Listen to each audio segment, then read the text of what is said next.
The early morning in Buenos Aires was unusually cool for mid-March. Beatriz Montenegro fixed her impeccably styled dark hair as she looked in the rear-view mirror of her black Mercedes, parked outside the four-story building of the BM Models modeling agency. Her agency. She allowed herself a few seconds to admire her own reflection. Flawless makeup, strict navy blue suit, a string of pearls around her neck. At 39, she looked stunning, and she knew it. The massive glass doors of the agency swung open before her. Consuelo Ramirez, her indispensable assistant, was already waiting with a folder of documents and a glass of her favorite coffee. "Good morning, Senora Montenegro. The fitting for the show starts in 2 hours. Makeup artists are on their way. The photographer is delayed 15 minutes because of the traffic jam on Avenida Libertador." Beatrice nodded, picking up her coffee. Her heels beat a clear rhythm on the marble floor as she and Consuelo made their way up to her fourth-floor office.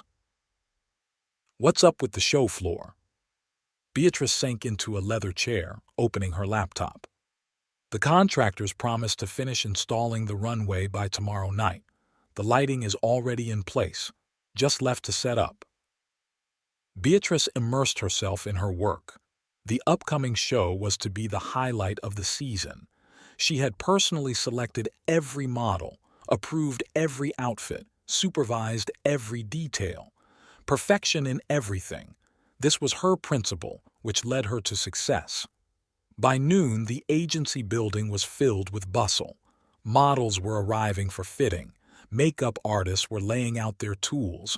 Assistants were scurrying through the corridors with armfuls of clothes. Beatrice was personally present at every fitting, making adjustments, noting details that needed tweaking. "Maria, keep your back straight. Sophie, are your shoes tight? Change them immediately. Consuelo, order a new pair." Her voice was soft, but every word was filled with unquestioned authority. After 6 hours of continuous work, when the last model had left the fitting room, Beatrice finally allowed herself to exhale. She was sitting in her office looking through the fitting photos when her phone vibrated. A message from Gabriel. "Don't stay out too late. Got a surprise for you." A slight smile touched her lips. 12 years of marriage, and he still knew how to surprise her. Gabriel Alvarado, her husband, one of the city's leading cardiac surgeons, always made time for romantic gestures despite his busy schedule at the clinic. Beatrice quickly finished her business and walked down to her car. The spring evening enveloped the city in soft twilight, and the first streetlights came on. On the way home, she stopped at her husband's favorite pastry shop for dessert, a little return surprise. Their home in the respectable Recoleta neighborhood greeted her with dim lights and the scent of jasmine. Gabriel had outdone himself. The table on the terrace was set for a romantic dinner, candles flickering in the light evening breeze. "You're ravishing." Gabriel met her at the door, helping her remove her jacket. His dark eyes radiated warmth, and Beatrice admired his profile for a moment. The gray on his temples only added to his charm. "To what do I owe this attention?" She ran her finger playfully along his chin. "Do I need an excuse to please my wife?" Dinner was marvelous. Gabriel had made her favorite seafood paella, and they drank Argentine wine and talked about everything: the upcoming fashion show, the complicated surgery he'd had that morning, the plans for the weekend. "Why don't we go to the country house this weekend?" Gabriel suggested, pouring the rest of the wine. "You're totally getting caught up with this display." Beatrice shook her head. "I'm sorry, love, but I'm not going anywhere before the show. Maybe in a couple weeks." He nodded understandingly, but she thought a shadow flashed in his gaze. That impression faded quickly, erased by his warm smile and gentle kiss. Later, lying in bed, Beatrice snuggled against her husband, enjoying the warmth of his body and the feeling of complete happiness. Gabriel was already asleep, his breathing even and calm. She ran her finger along his chest, reflecting on how lucky she was. A successful career, a loving husband, a beautiful home. She'd built exactly the life she'd dreamed of. As she fell asleep, she couldn't have known that this serenity was deceptive, that soon enough her perfect world would begin to crumble. For now, she just enjoyed the moment, listening to her husband's measured breathing and making plans for tomorrow. Beatrice flipped through another portfolio, sighing discreetly. She had been looking through the photos of the applicants since this morning, and so far none of them had evoked that special feeling which unmistakably told her that this was the right one. The stack of folders on the desk didn't seem to be getting any smaller. Consuelo, how many more? She removed her reading glasses, massaging the bridge of her nose. There are 7 more candidates in the waiting room, Senora Montenegro, and another girl just came in. No appointment. Beatrice grumbled. She didn't like it when the established order was disrupted. No admittance without an appointment. Those are the rules. Yes, but... Consuelo faltered, which wasn't like her at all. Perhaps you should make an exception. She has amazing looks. Beatrice raised an eyebrow in surprise. Consuelo had worked with her for 8 years now and had never insisted on such breaches of protocol. That intrigued her. Okay, let her wait. I'll see her last. The interviews came one after another. Beatrice methodically asked questions, reviewed portfolios, made notes. 3 hours later, she had selected only 2 candidates out of 7, and she wasn't entirely sure of her choice. Send in the last one. She leaned back in her chair, preparing to complete the tedious process. The door opened and Beatrice involuntarily pitched forward. The girl who entered the office was indeed impressive. Tall, slender, with perfect posture and chiseled features. But most importantly, she radiated some special energy, a magnetism that was impossible not to notice. Victoria Valdez, the girl introduced herself, holding out a thin folder of photographs. Her voice was unexpectedly deep, with a slight hoarseness. Beatrice gestured to the chair opposite, opening the portfolio. The photos were amateurish, but even they couldn't hide the girl's natural photogenicity. Work experience? Not much. I've participated in shows in Cordoba, and I've had a few articles published in local magazines. Why did you decide to come to Buenos Aires? Because the best modeling agency in the country is located here, Victoria said without a shadow of flattery, as if stating a fact. I've heard a lot about you, Senora Montenegro, of your professionalism and exacting nature. Beatrice studied the girl carefully. 23 years old, 178 tall, impeccable proportions. But there was something else, some mystery in the dark eyes, the slight hint of a smile at the corners of her lips. Stand up, please. Walk. Victoria moved like a cat, graceful and confident, not a hint of stiffness or uncertainty, a natural talent honed by hard training. You do realize that working for our agency requires total commitment? No tardiness, no whimsy, strict discipline. I'm ready for anything. This is my chance, and I'm not going to pass it up. Something like steely determination flashed in the girl's eyes. That pleased Beatrice. She appreciated determination. Consuelo, she called to her assistant, prepare a standard contract for Señorita Valdez and contact the photographer. We'll need professional shots. As Victoria left the office, Beatrice looked over her photos once more.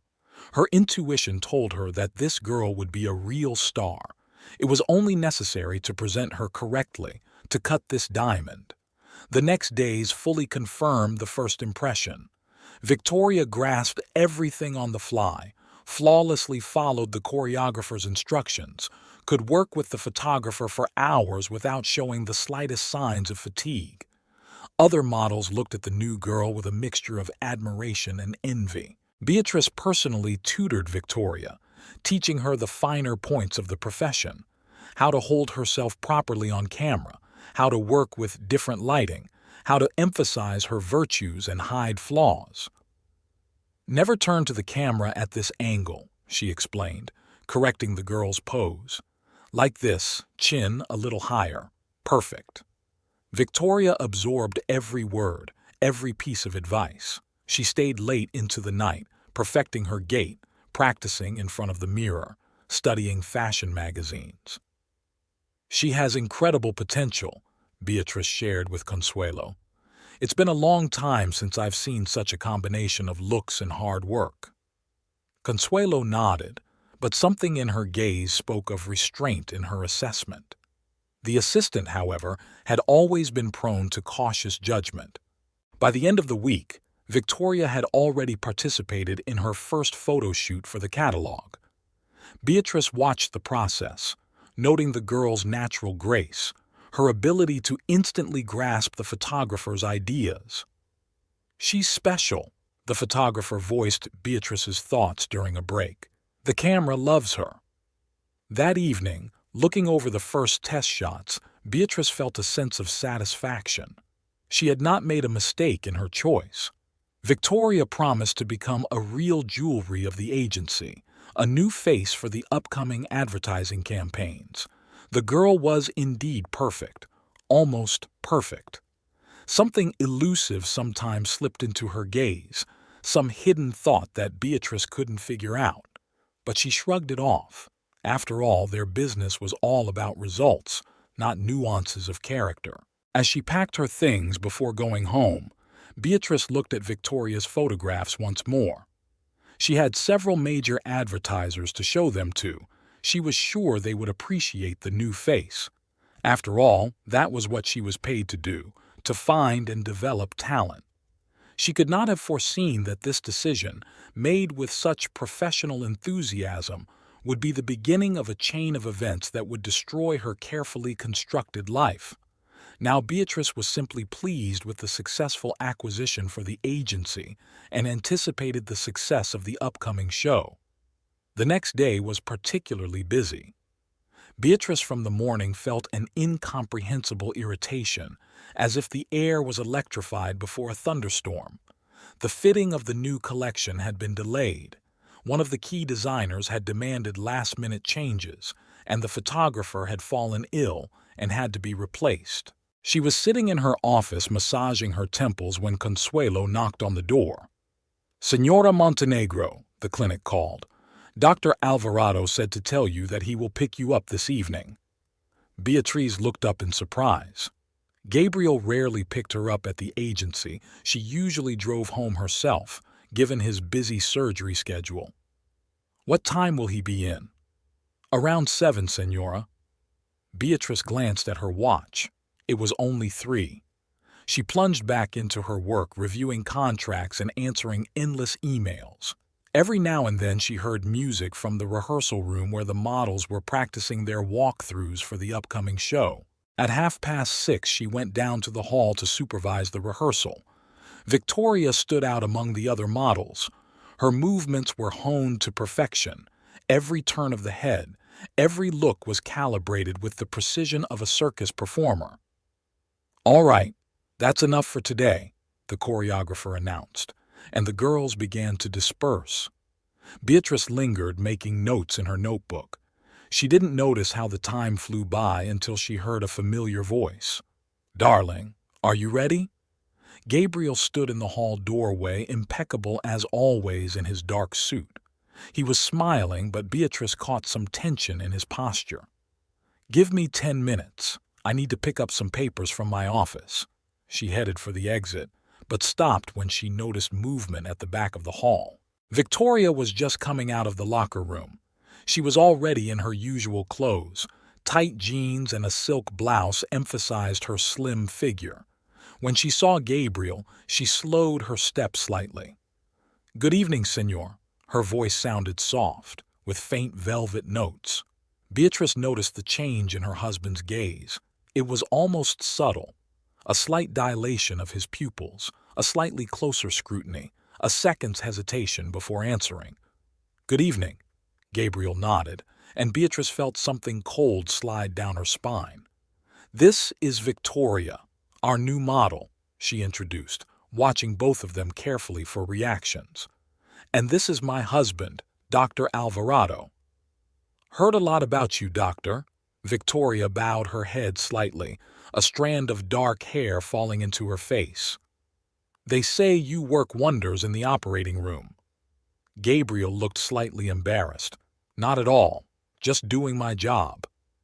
Beatrice felt a muffled irritation building up inside. She put her hand on her husband's elbow. "Wait for me in the car. I'll be down shortly." As Gabriel left, Beatrice turned to Victoria. The girl was packing her bag as if nothing much had happened. "Señorita Valdez, there is a photo shoot tomorrow morning at 9. Don't be late." "Of course, Señora Montenegro. I'm never late." There was absolute confidence in Victoria's voice. She said goodbye and left the hall, leaving behind a light trail of expensive perfume. Consuelo, who was watching this scene from the corner of the hall, approached Beatrice. "Señora, the documents for signature are ready." "Thank you, Consuelo. What do you think of Victoria?" The assistant hesitated to answer. "She is very professional." Beatrice noted the pause, but decided not to pursue the subject further. She went up to her office, gathered the necessary papers, and went down to the parking lot. Gabriel was waiting for her, sitting behind the wheel of his Audi. All the way home they talked about work. He told about the complicated operation he had performed that morning. She shared the problems with the organization of the show. But Beatrice couldn't escape the feeling that her husband was a little more distracted than usual. At home, she stood under the hot shower for a long time, trying to wash away the tension of the day. When she came out of the bathroom, she saw Gabriel sitting in the study, tucked into his laptop. "Do you want to get some dinner?" she asked, stopping in the doorway. "Oh yeah, sure." He seemed to wake up from his deep reverie. "Sorry, I need to finish my report." At dinner, he was unaccustomedly silent. Beatrice tried to make conversation but received only one-word retorts.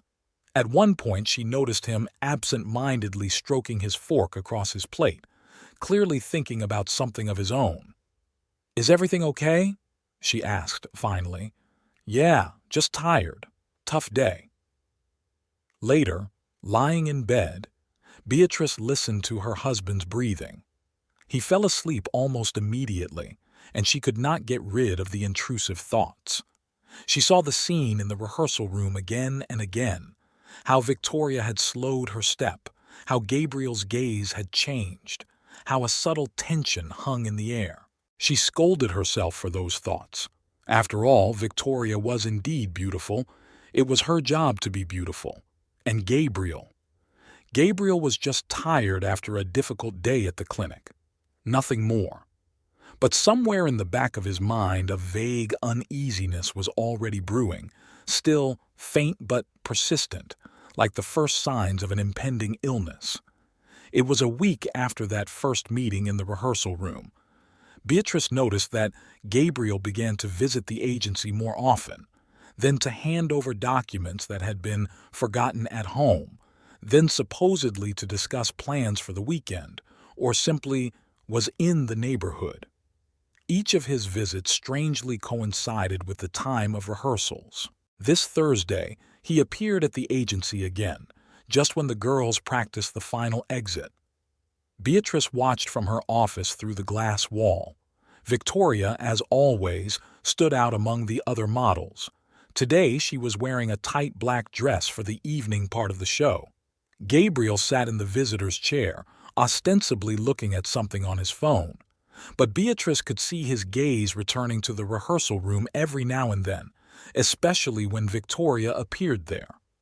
"Consuelo," she called quietly to her assistant, "please bring the paperwork for the new contract with the fashion house." It was only an excuse to be left alone. Beatrice needed time to deal with the rising inner tension. She mechanically thumbed through the papers on her desk, trying to focus on her work, but her attention kept returning to what was happening behind the glass. Victoria finished her passage and headed for the exit of the hall. It was as if, by accident, she passed the chair where Gabriel was sitting. Their gazes met, and Beatrice saw the girl smile faintly. "Good afternoon, Dr. Alvarado." Victoria's voice came even through the glass. What a pleasant surprise. Gabriel rose, a little more hastily than propriety demanded. Hello, Señorita Valdez. How are you doing? Oh, thanks to your wife, I'm making great progress. She's a terrific mentor. Beatrice noticed Victoria leaning forward slightly as if looking at something on the screen of Gabriel's phone. Her hair almost touched his shoulder. Do you follow soccer, Doctor? There was genuine interest in the girl's voice. Oh, it's a River Plate match. I adore that team. Gabriel perked up. Really? You know about soccer? My father was an avid fan. I grew up in stadiums, Victoria laughed, and that laugh sounded like a silver bell. Beatrice felt her fingers squeeze her pen until it hurt. She knew perfectly well. Victoria had indicated in her portfolio that she had grown up with her mother, her father having left the family when she was 2 years old. A few days later, the situation repeated itself. Gabriel came to the agency again, this time ostensibly to pick Beatrice up for lunch. But she was busy with a client and her husband was again in the lobby just as they were taking a break from rehearsal. Beatrice watched as Victoria accidentally scattered the contents of her purse right next to Gabriel's chair. He, of course, rushed over to help pick things up. Their hands made contact as they simultaneously reached for their lipstick. Oh, I'm sorry. Victoria lowered her eyes in embarrassment. I'm so awkward. No, it's okay. Gabriel's voice sounded softer than usual. That evening of the same day, Beatrice couldn't stand it. I've noticed that you've started dropping by the agency a lot. They sat down to dinner. Gabriel was leisurely cutting a steak, seeming completely absorbed in the process. Is that so? It just happens to be the clinic isn't far away. And it coincides with rehearsals every time. He looked up at her with a look of mild bewilderment in his eyes. Honey, what are you talking about? I just drop by whenever I have a spare minute. And Victoria always seems to turn up too. Gabriel set the instruments aside. Beatrice, are you jealous? That's ridiculous. She's just one of your models. Who flirts with you every chance she gets? You're imagining things. He took her hand, stroking her fingers lightly. You work too much. You're tired. Why don't we take the weekend? Go somewhere. Beatrice released her hand. I have a fashion show in 2 weeks. What weekend? See? You're all about work. You see intrigue everywhere. She wanted to object, but at that moment his phone rang. Gabriel glanced quickly at the screen. Sorry, I have to take this. Patient. He walked out into the office, closing the door. Beatrice sat looking at her unfinished dinner and tried to deal with her conflicting feelings. Could it be that she was really exaggerating? Maybe it was just fatigue and second-guessing. But the scene with the scattered makeup, the casual touches, the furtive glances, came back before her eyes. She knew her job too well not to see the obvious Victoria was clearly interested in her husband. And worse, he seemed to be reciprocating that interest. Gabriel returned 10 minutes later. Sorry, emergency. I need to stop by the clinic. Now? It's almost 10 o'clock at night. You know my job. Illnesses don't have a schedule. He gave her a quick kiss on the cheek and left, leaving Beatrice alone with her cooling dinner and heavy thoughts. She mechanically gathered the dishes, loaded the dishwasher, wiped down the countertops, familiar actions that were usually soothing, but not today. In the bedroom, she pulled fresh linens from the closet and began to make the bed, as if trying to dull her inner discomfort with physical activity. On the bedside table was their wedding picture. They were both so happy, so in love. 12 years ago. A lifetime. Gabriel came back past midnight.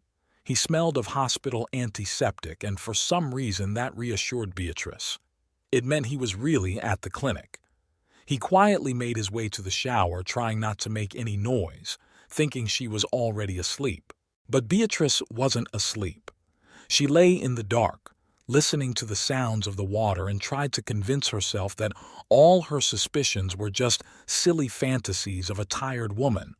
that her husband was a serious, respected doctor, not capable of having an affair with a young model, that Victoria was just a flirtatious girl who behaved that way with all men. But somewhere in the back of her mind there was a certainty. Something was irreparably changing in her ideal world, and there was nothing she could do about it. Beatrice spent a sleepless night going over the events of the last few days. In the morning she rose earlier than usual when Gabriel was still asleep. She brewed herself a strong cup of coffee, standing at the kitchen window and watching the city wake up. Her decision matured somewhere between her second and third cup of coffee.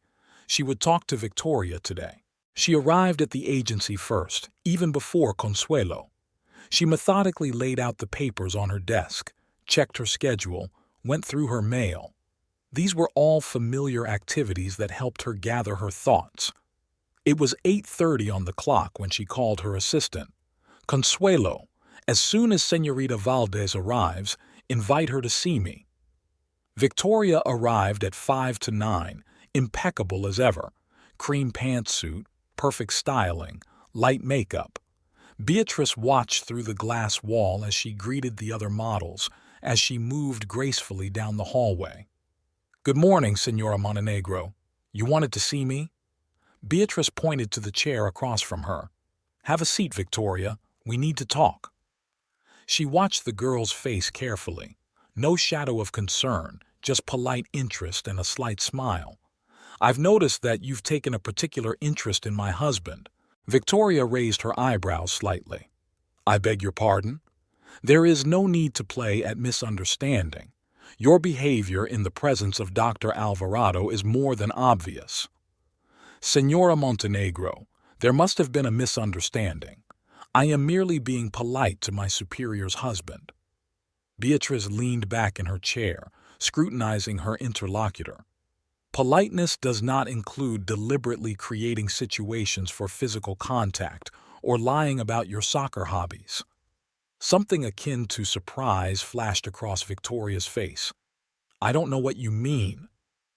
"I remember the contents of your portfolio perfectly well, Señorita Valdez, including information about your family.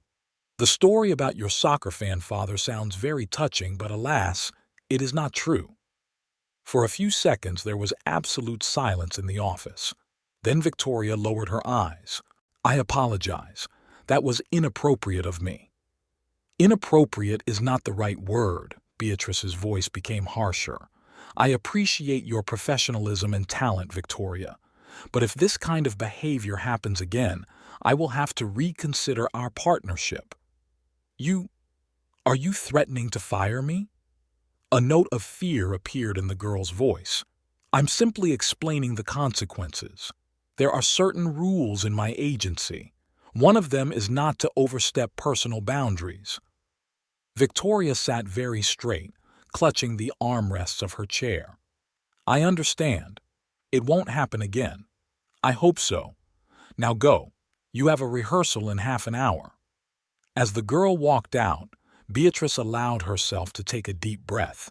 She had done what she had to do. Now, one could only hope that this warning would be enough. The day passed in the usual hustle and bustle, meetings, calls, solving current problems. Beatrice watched Victoria out of the corner of her eye. The girl was focused on her work, kept professional, and did not create any more reasons for remarks. In the evening, getting ready to go home, she found a message from Gabriel. "I'll be late at the clinic today. Don't wait with dinner." This began to happen more and more often. His delays at work, his late returns, his sudden calls to patients. He used to always call to hear her voice. Now he confined himself to short messages. At home, Beatrice tried to occupy herself with the usual chores, sorting out the mail, checking the bills, watering the flowers on the terrace. But every sound echoed in the empty apartment, and the silence pressed on her shoulders. She took a container of salad out of the refrigerator. She didn't want to cook a full dinner for herself. She turned on the TV, just to create the illusion of someone else in the house. Gabriel returned around 11. He smelled of cigarette smoke, Strange.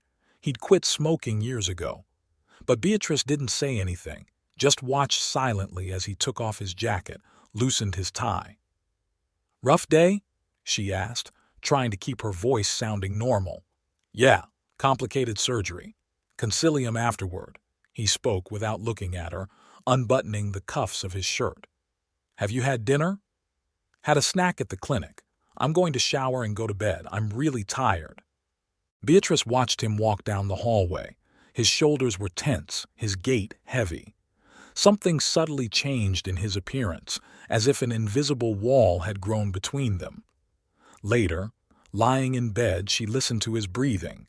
They had always fallen asleep in each other's arms before, but now each kept to his own side of the bed. Gabriel's back was to her, and the physical distance between them seemed an insurmountable chasm. She thought about her conversation with Victoria today. The girl had seemed sincere in her remorse, but something in her eyes, some undercurrent of glint, made Beatrice doubtful. Perhaps this warning would only complicate matters? Maybe she should have kept silent, pretended nothing was happening. Sleep wouldn't come.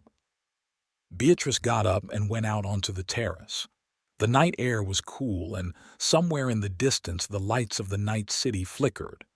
She wrapped her arms around herself, trying to keep warm, but the cold seemed to come from within. 12 years of marriage. 12 years of living together, of shared plans, of understanding. Could it all be ruined because of a young, ambitious girl? Or was it not about Victoria? Maybe she was just the catalyst that revealed what had been going on in their relationship for a long time. Beatrice lingered on the terrace until dawn, watching the sky slowly lighten. When she returned to the bedroom, Gabriel was still asleep. In his sleep, his face seemed so familiar, so dear, and yet so foreign. Marianne's restaurant was in the old part of town, in a building with stained glass windows and wrought iron bars. Beatrice parked the car in an alley and sat still for a few minutes, gathering her thoughts. After a sleepless night, her head felt heavy and her thoughts were jumbled. Marianne was waiting for her at her favorite table in the back of the room. The friends had been friends for over 15 years, since Beatrice was just starting her agency, and Marianne was opening her first small restaurant.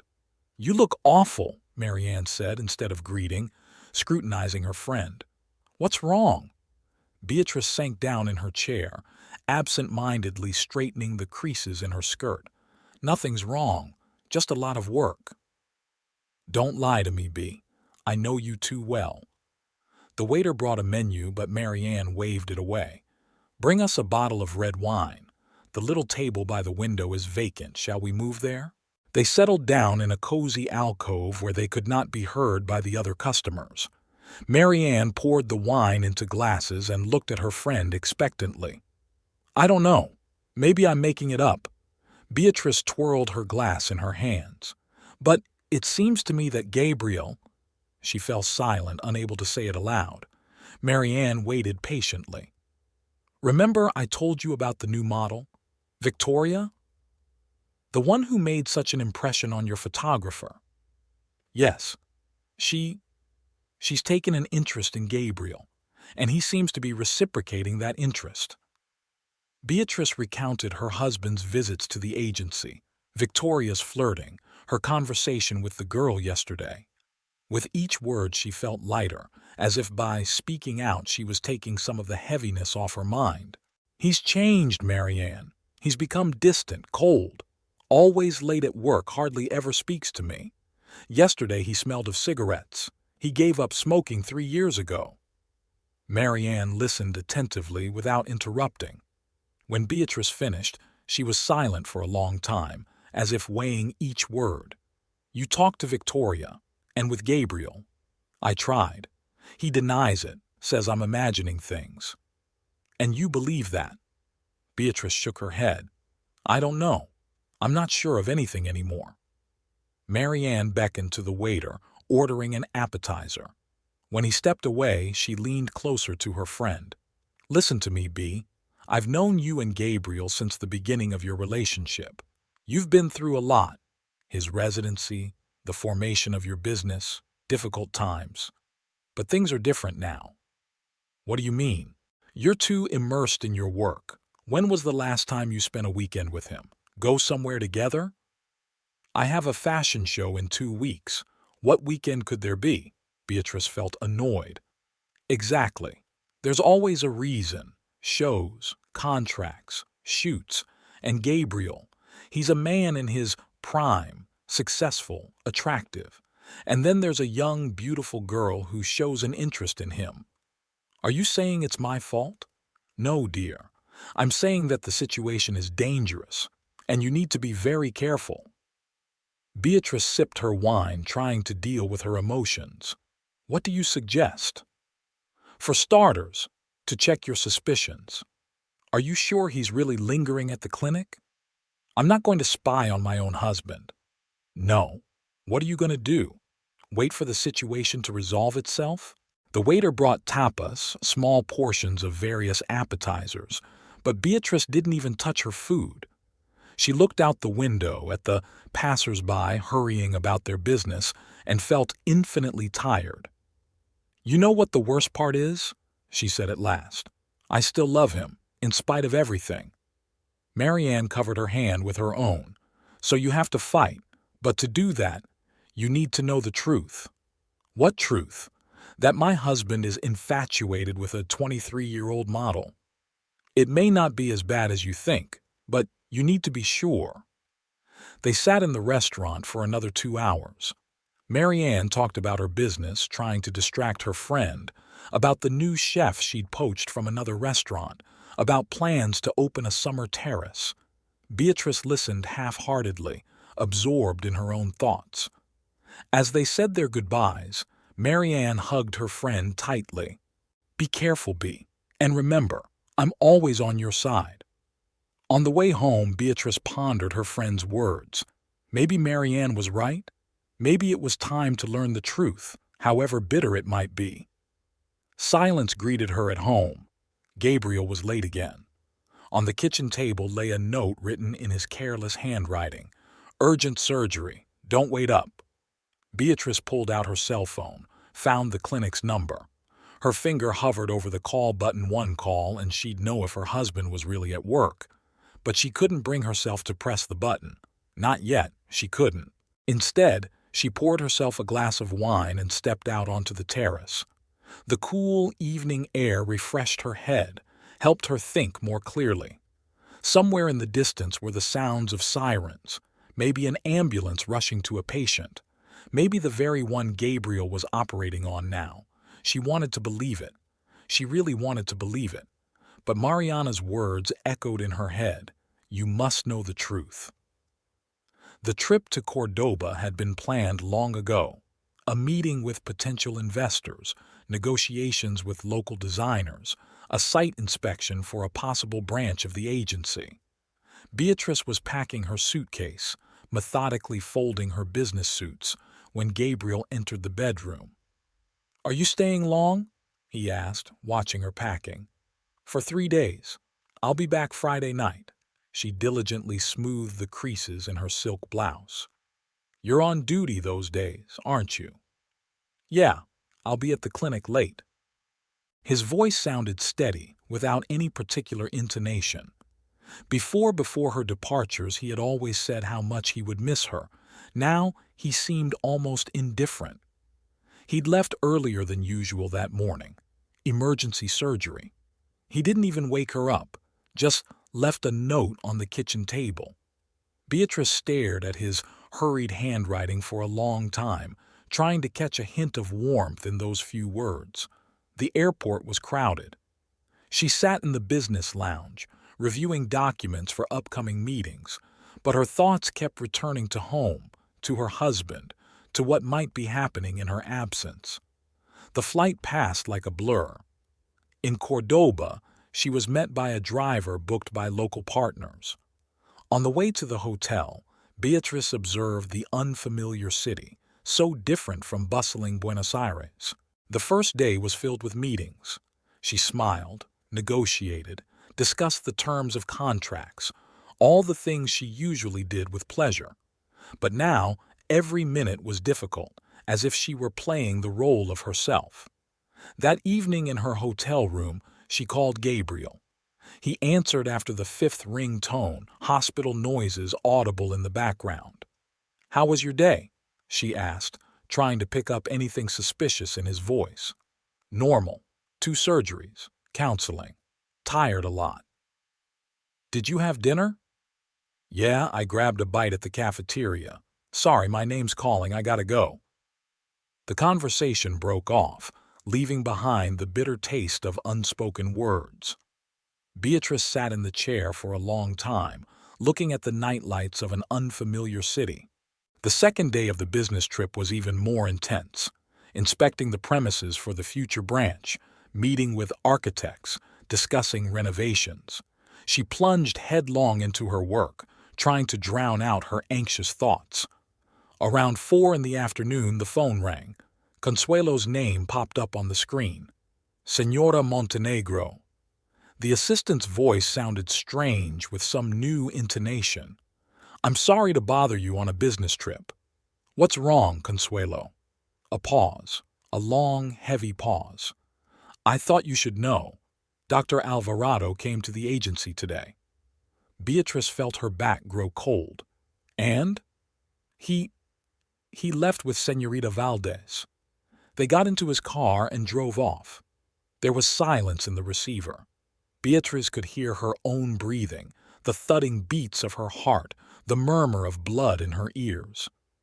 "What time was that?" "About 2 o'clock. Señorita Valdez said she wasn't feeling well and was leaving rehearsal, and 10 minutes later Dr. Alvarado arrived." "Thank you, Consuelo. You did the right thing to call." She disconnected the phone and sank slowly into the chair. Scraps of thoughts flashed through her mind. The clinic, the on-call, the emergency surgeries, all lies. Every word was a lie. For the next hour she sat motionless, staring at one point. Then she mechanically got up, took a mirror out of her purse, corrected her makeup. She had another important appointment and she couldn't cancel it. All evening she smiled, nodded, discussed something. Her professional mask did not waver once.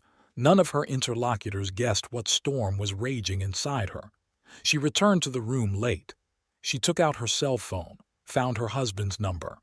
3 beeps, 4, 5. "Yes?" His voice sounded a little out of breath. "How was your day?" "Fine. A lot of work. Just finished a complicated surgery." She covered her eyes, feeling his every word echo with pain. "Really?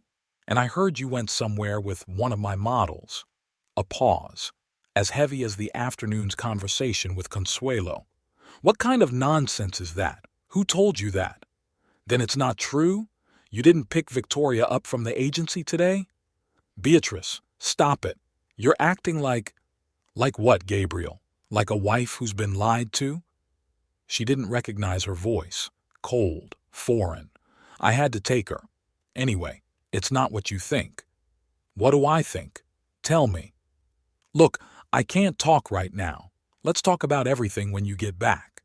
"Sure, when I get back." She hit disconnect and tossed the phone on the bed, then stood under the shower for a long time, letting the hot water wash away the tension of this endless day. Sleep didn't come at night. She lay in the unfamiliar hotel bed replaying the events of the past weeks, his sudden absences, his late returns, his excuses and justifications. How could she have been so blind? In the morning she called the airport and rescheduled her flight. Canceled her remaining appointments, citing urgent business in Buenos Aires. Sat in the cab, looking straight ahead. On the airplane she ordered a glass of wine, though she didn't usually drink during the flight. The alcohol dulled the pain a little, but it couldn't dull the main question. What to do now? Marianne was right. She must find out the truth. The whole truth, no matter how bitter it was. And even though everything inside clenched at the thought of what she might find out, there was no other way out. The cab stopped outside the house in the late afternoon. Beatrice paid the driver and stood on the sidewalk for a few minutes, staring at the lighted windows of their apartment. Gabriel was home. She could see his silhouette moving behind the curtains. She had deliberately not warned her husband of her early return. She wanted to catch him off guard to see his first unprepared reaction. But when she opened the door, she was in for a surprise. Candles burned in the hallway. The sounds of her favorite piazzolla came from the living room, and the scent of jasmine and fresh baked goods wafted through the air. Gabriel stepped out to meet her in the homemade slacks and white shirt that suited him so well. "Welcome back, love." He smiled the same smile she had once fallen in love with. "I've been preparing a special evening for you." Beatrice froze on the threshold, not knowing how to react. All the way from the airport she'd been preparing for a confrontation, an explanation, maybe even a scandal. But not for this. "You were supposed to be back later." He sounded fake surprise in his voice. "Decided to get here early." She kicked off her shoes, feeling her feet buzzing after a long day. "What's the occasion for a celebration?" "Do I need an occasion to please my wife?"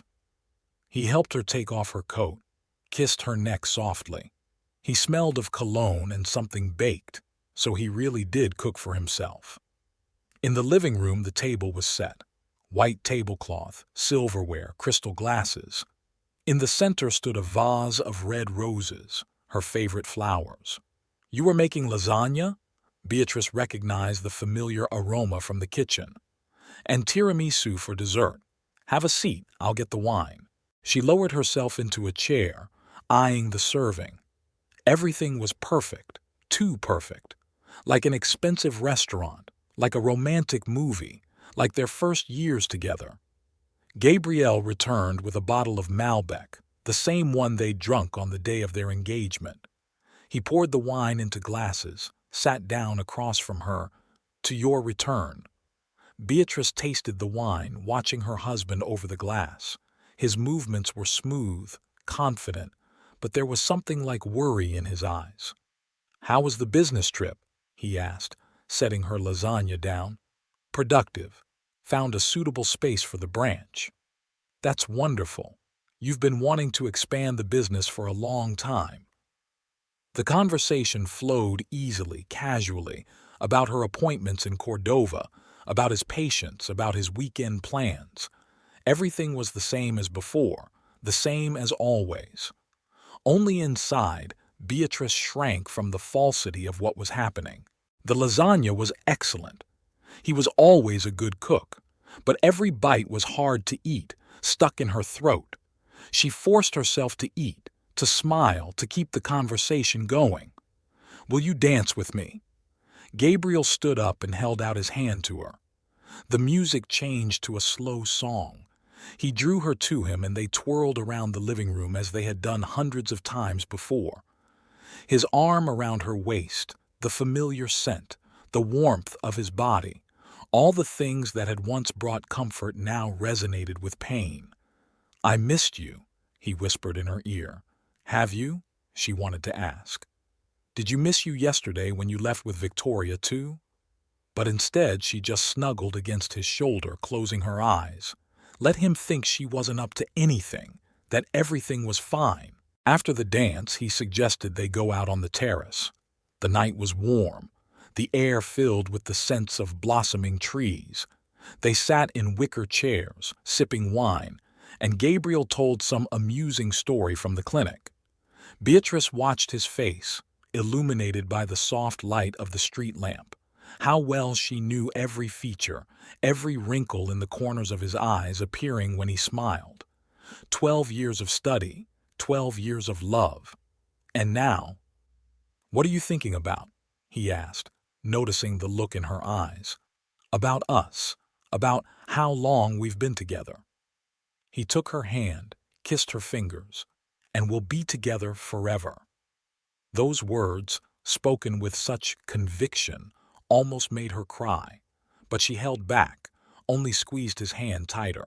Later, when they moved into the bedroom, Gabriel was especially gentle. His kisses, his touches, everything spoke of love, passion, desire. And for a while, Beatrice allowed herself to forget reality, to dissolve in these sensations. They made love long, passionately, as if trying to make up for something they had missed.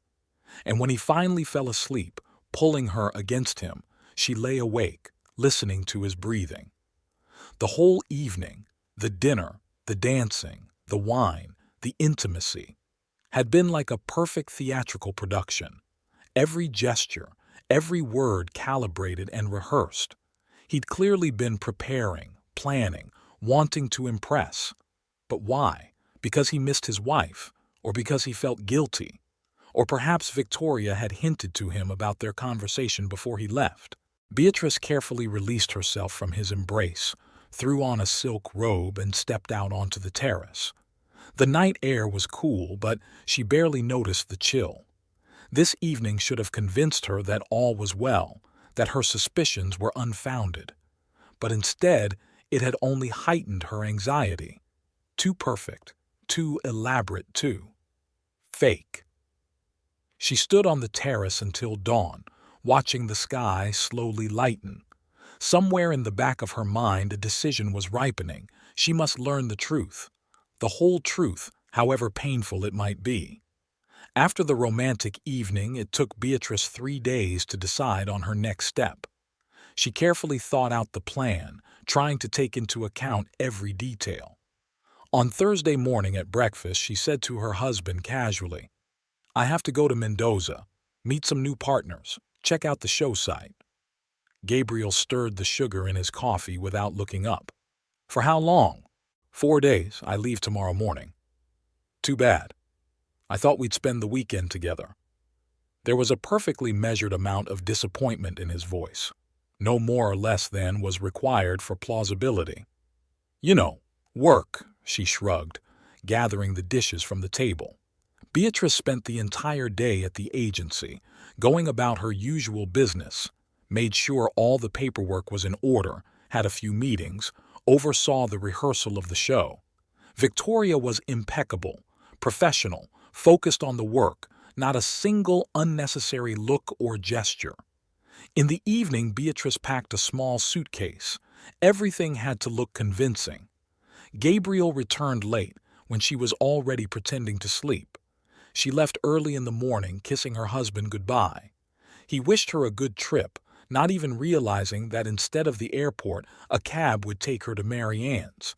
"Are you sure you want to do this?" her friend asked, meeting her on the doorstep of her house.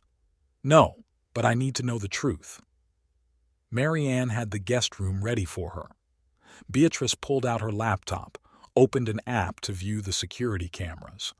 The security system had been installed in their house and country residence a year ago, a standard set of cameras around the perimeter and at the entrance. "I brought you some herbal tea," Mary Ann set a cup on the bedside table. "You need at least some rest." But Beatrice couldn't rest. She sat staring at the screen, which was streaming live images from various cameras. The house looked empty. Gabriel had to be at the clinic. The days stretched agonizingly slow. Beatrice tried to work remotely, answering emails, making phone calls. But every few minutes her gaze returned to the window with the cameras. At 6 p.m., she saw her husband's car pull up. Gabriel went into the house, then came out again an hour later, already changed into casual clothes. This was unusual. He always had evening clinic duty on Fridays. "He's going somewhere," Beatrice muttered, turning on the country house cameras. Mary Ann squeezed her hand in silence. 40 minutes passed.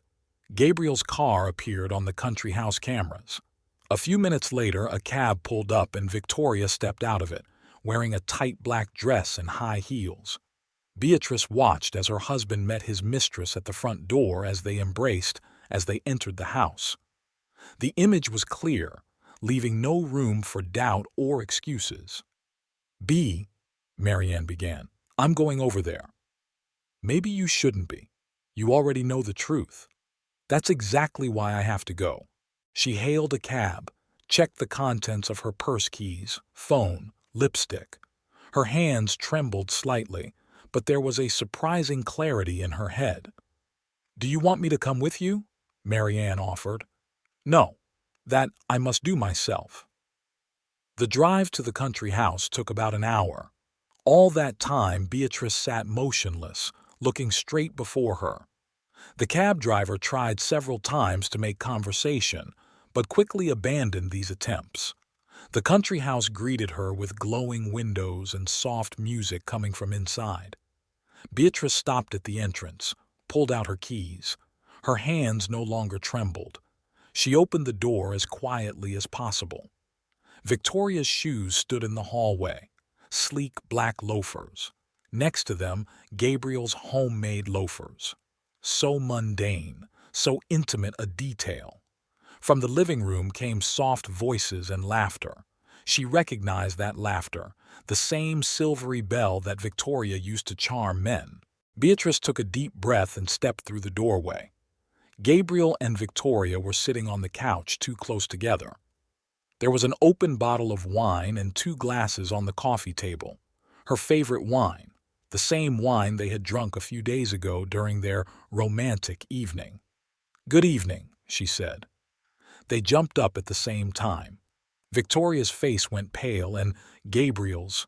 Gabriel looked as if he'd seen a ghost. "Beatrice?" His voice trailed off. "You're supposed to be in Mendoza." "Really?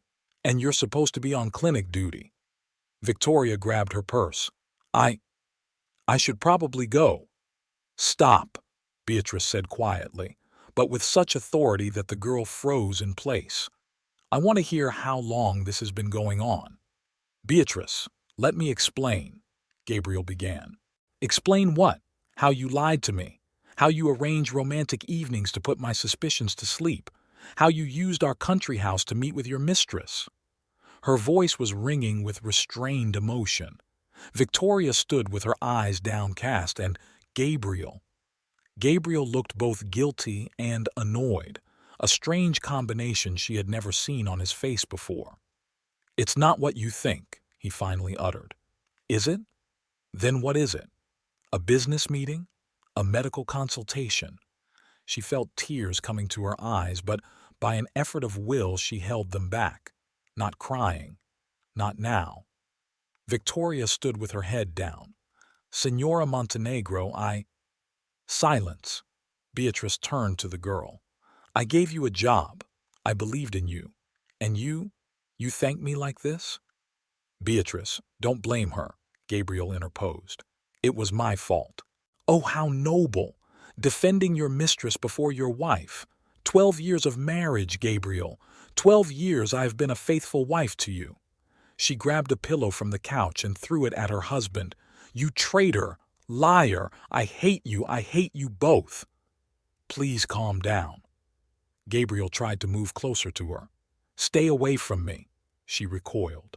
"How long has this been going on? Answer me." "Beatrice, answer me." 2 weeks, he said quietly. 2 weeks of lies, 2 weeks of betrayal, and that romantic evening you arranged after I returned from my business trip? Was that for what? To put my suspicions to sleep?" Gabriel was silent, head down. "And you," Beatrice turned to Victoria, "did you think he would leave me for you? That you were special?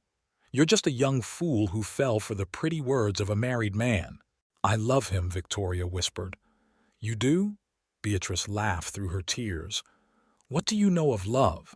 About fidelity? About devotion?"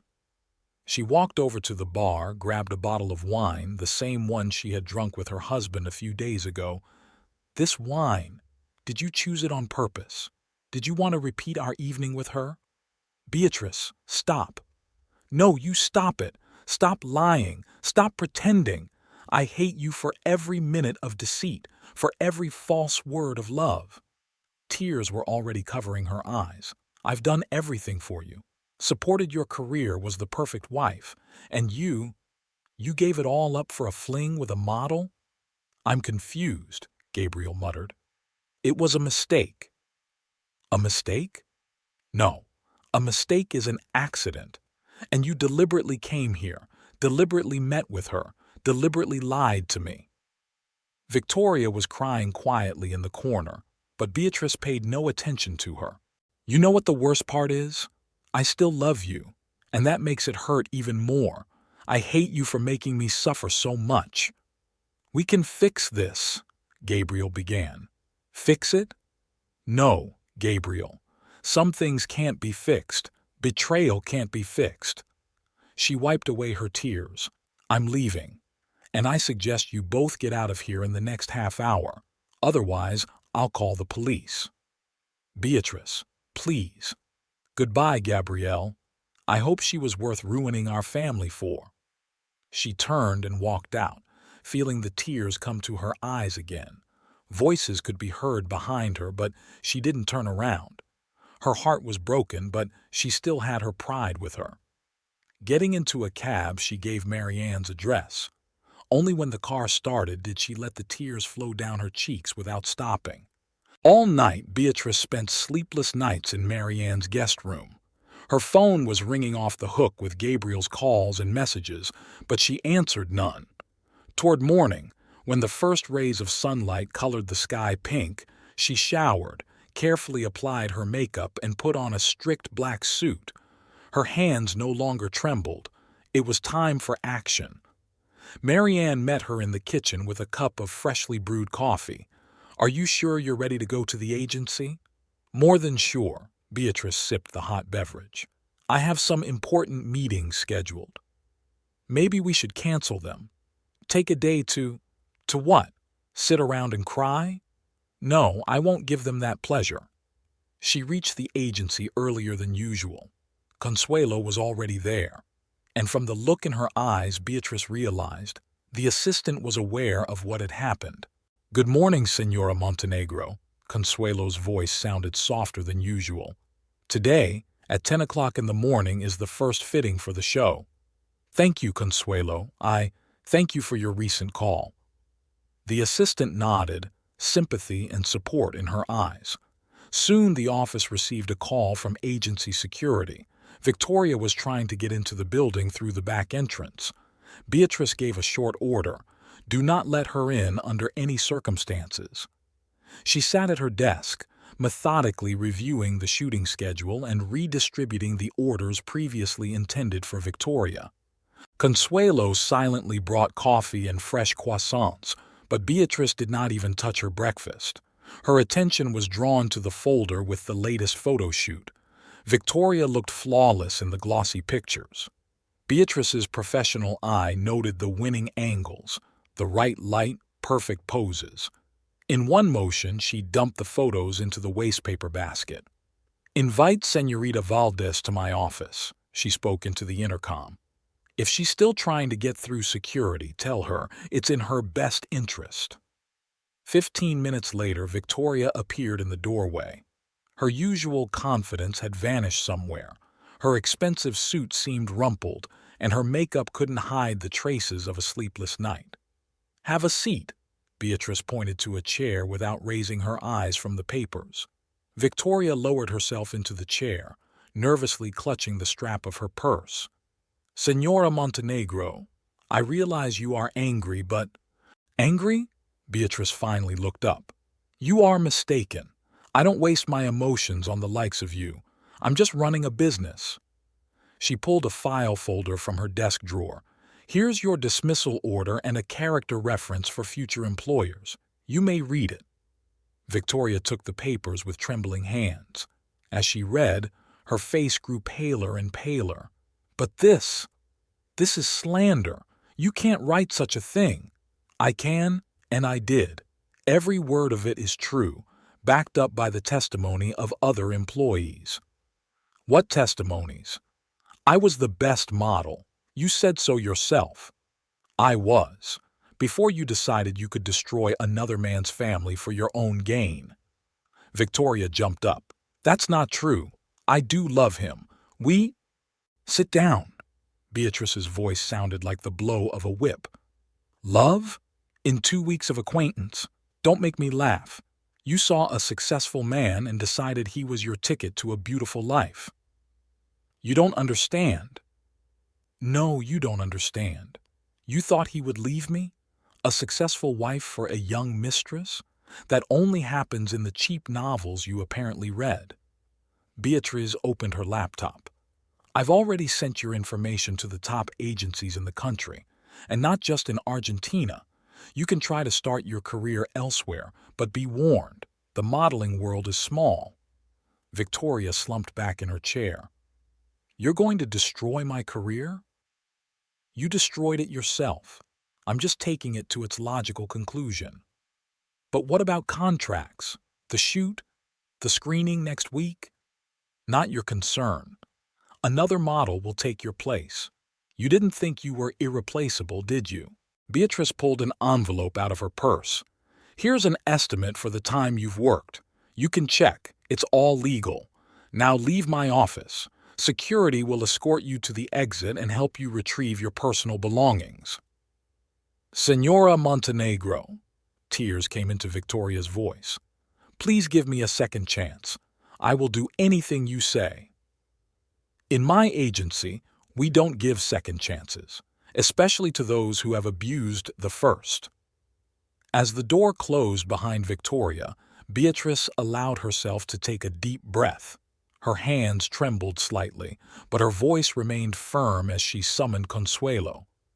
See that Señorita Valdez leaves the building, and gather all her work documentation, portfolios, snapshots, contracts.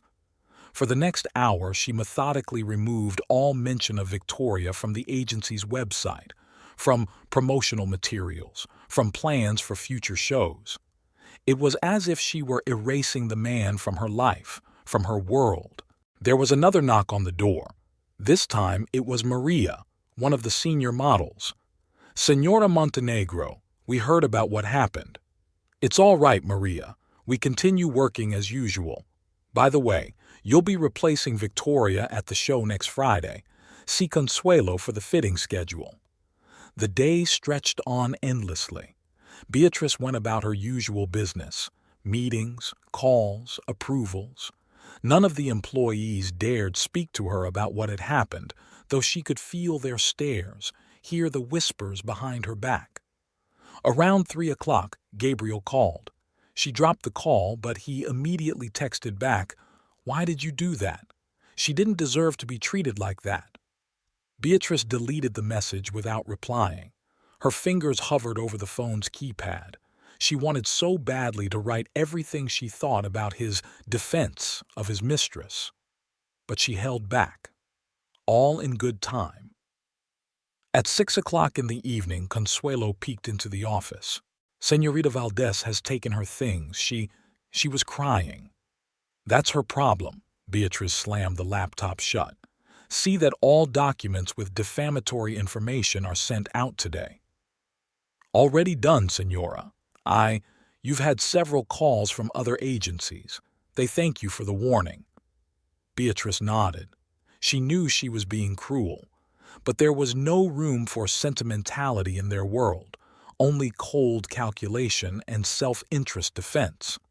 As she packed her things, she noticed a photograph on the table, a shared snapshot from the last corporate party. Victoria stood in the center, radiant, beautiful, confident. Now that confidence was shattered. Beatrice tossed the photo into the wastebasket. It was time to go home and end this endless day. She had another unpleasant conversation ahead of her, with her husband. But now she felt strong enough for that conversation. Beatrice parked the car outside the house but was in no hurry to get out. She looked at the windows of their apartment. The lights were on everywhere. Gabriel's silhouette flickered behind the curtains. He was obviously waiting for her, pacing nervously around the rooms. Her cell phone vibrated in her purse, another message from him.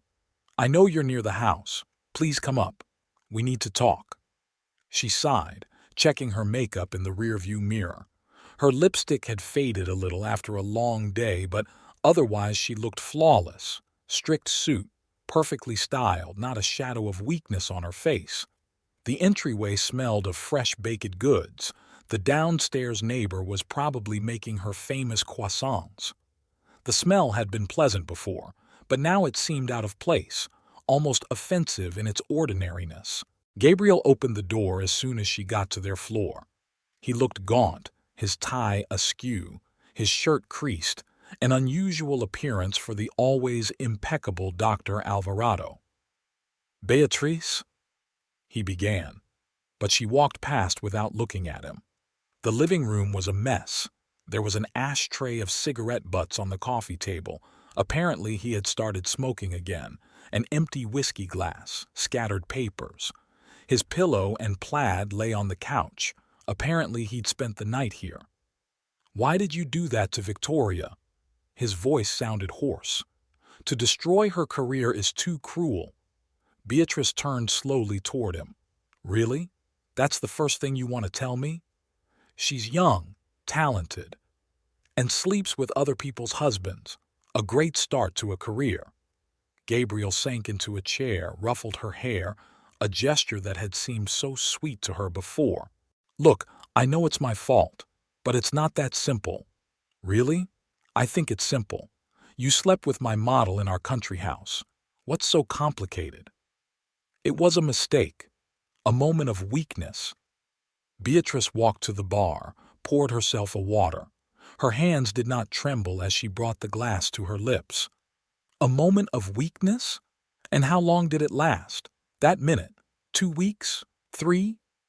I'm confused. She reminded me of you when I was young, just as bright, ambitious. Don't you dare," her voice turned icy. "Don't you dare compare me to her." She set the glass on the table. The sound of glass touching wood sounded like a gunshot. "You know what the most disgusting thing is? Not the cheating itself. It's the way you tried to cover your tracks. That romantic evening after I returned from my business trip, was it planned to put my suspicions to rest?" Gabriel was silent, lowering his head. "You thought of every detail: candles, music, my favorite wine, even made the lasagna yourself. And a few days later, drinking that same wine with your mistress at our country house." "I'm sorry," he raised his eyes to her. "I love you. We can make things right." Beatrice laughed, a dry, mirthless laugh. "Fix it? What exactly do you want to fix? My trust in you? Or our life that you ruined for an affair with a 23-year-old girl?" She walked over to the window. It was starting to rain outside, drops slowly dripping down the glass. "You know what I felt when I watched you through the security cameras? Not pain, not jealousy. Disgust. For you, for her, for this vulgar situation. Beatrice, please. Tomorrow I'll send you my lawyer's contacts. He'll prepare the divorce papers." Gabriel jumped up. "No, you can't do that. 12 years of marriage." "I can, and I am." She turned to him. "You have 1 hour to pack the essentials and leave. You can pick up the rest later, when I'm not home. This is my house, too. The house is registered to me. So is the car. So is the country residence. You remember, I've always been prudent in business matters." She walked to the bedroom door. 1 hour, Gabriel, then I'll call security." Everything in the bedroom was the same as it had been in the morning. The disassembled bed, his pajamas on the pillow, his favorite robe on the back of the chair. Beatrice methodically began to gather his things, putting them into a large travel bag. There were muffled sounds coming from the living room. He was walking around the room, moving things around, sometimes stopping. Once she heard the sound of breaking glass. He must have dropped something. Exactly an hour later, she came out of the bedroom with his bag. "Your things. You can pick up the rest later." Gabriel stood in the middle of the living room, confused, aged, completely different from the confident man she had known all these years. "Where do I go?"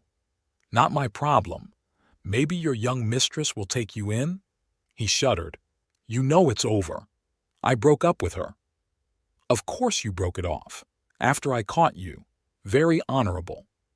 Beatrice opened the front door. "Goodbye, Gabriel. Further communication is only through lawyers." He picked up his bag, took a step toward the door, stopped. "I did love you, all this time.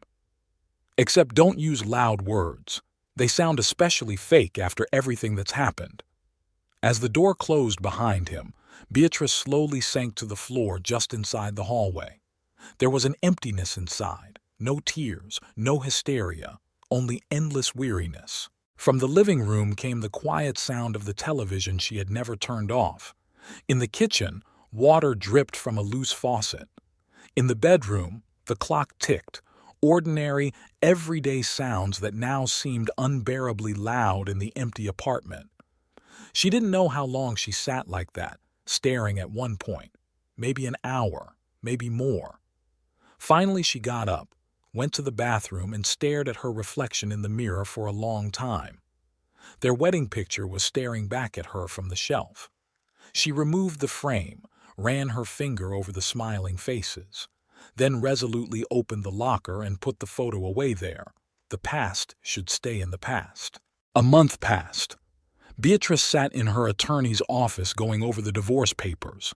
Every page, every signature brought her closer to the final break with her past life. On her ring finger, she could still see the light trace of the wedding ring she'd taken off that very night at the country house. Here and here, the lawyer pointed to places to sign.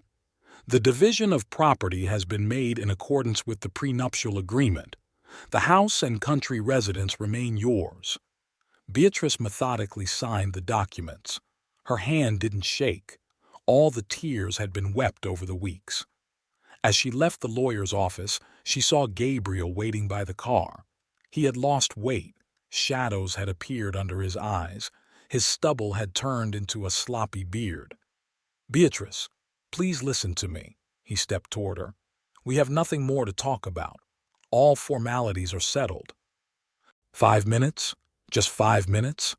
There was desperation in his voice. She looked at her watch. 3 minutes. "I've been an idiot. The last month without you has been a living hell. I can't sleep. I can't work. Is that supposed to make me sad? I love you. I always have.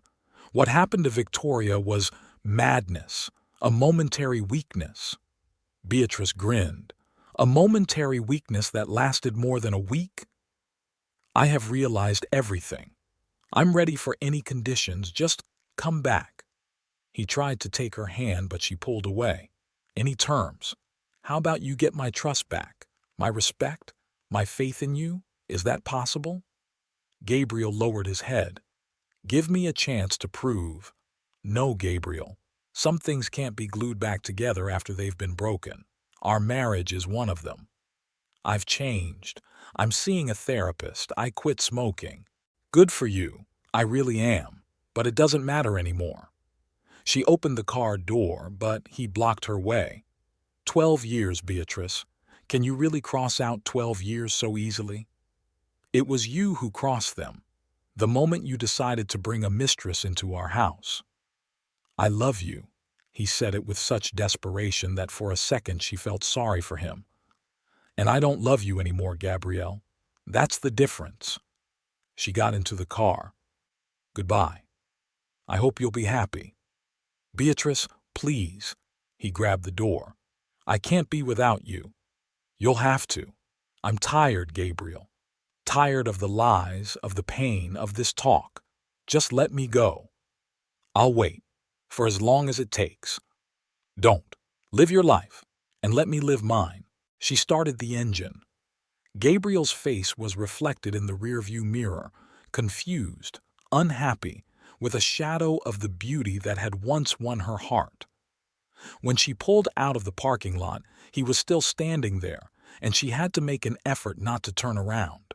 There was a new life ahead of her, without lies, without betrayal, without the man who had broken her heart.